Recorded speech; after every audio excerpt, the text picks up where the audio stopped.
Sign up here for our daily coronavirus newsletter on what you need to know, and subscribe to our COVID-19 podcast for the latest news and analysis.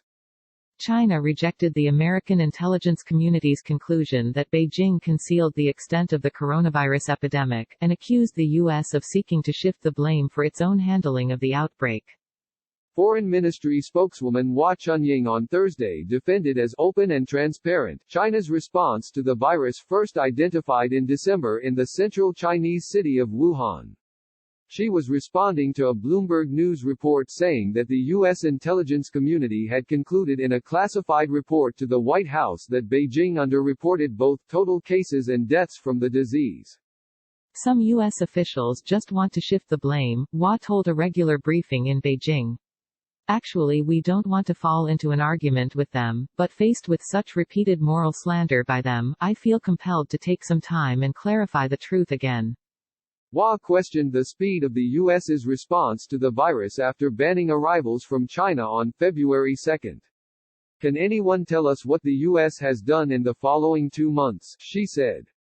China's public reporting on cases and deaths is intentionally incomplete, Bloomberg reported Wednesday, citing 3 officials, who asked not to be identified because the report is secret. 2 of the officials said the report concludes that China's numbers are fake.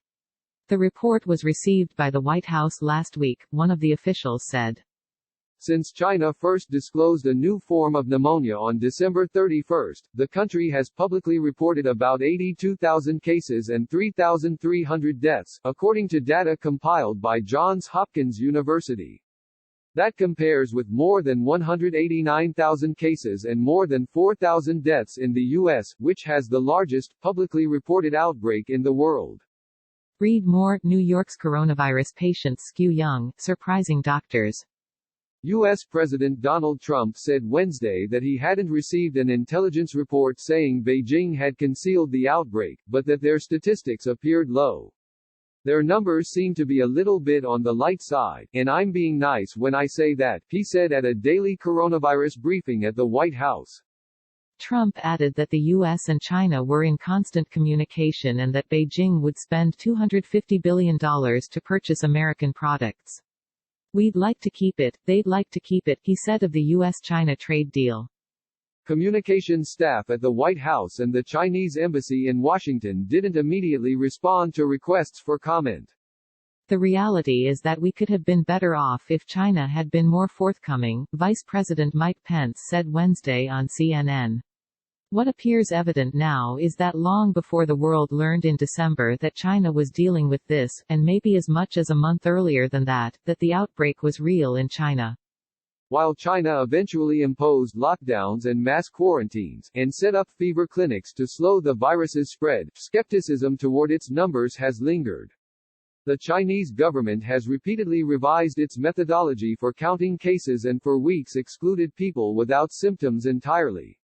Only on Tuesday it added more than 1,500 asymptomatic cases to its total.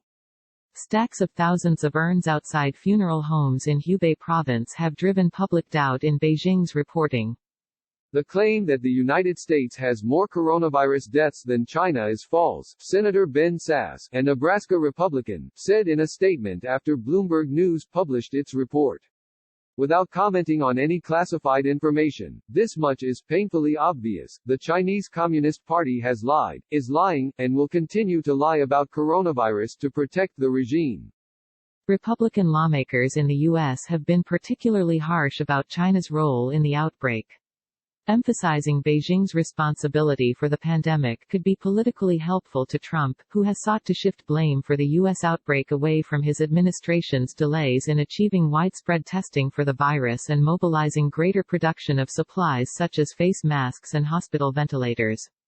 In her remarks Thursday, Hua lashed out at U.S. politicians who keep attacking China. We'd like to provide support and help to them as our capacity allows, Hua said. However, these comments by those U.S. politicians are just shameless and morally repulsive, and these slanders, smears and blame games cannot make up for the lost time, but will only cost more lost time and lives. Read more, drugs Trump touted for COVID-19 treatment added to shortage list. Deborah Birx, the U.S. State Department immunologist advising the White House on its response to the outbreak, said Tuesday that China's public reporting influenced assumptions elsewhere in the world about the nature of the virus. The medical community interpreted the Chinese data as, this was serious, but smaller than anyone expected, she said at a news conference on Tuesday. Because I think probably we were missing a significant amount of the data, now that what we see happened to Italy and see what happened to Spain. Read more, Mapping the Outbreak Across the World. U.S. Secretary of State Michael Pompeo has publicly urged China and other nations to be transparent about their outbreaks.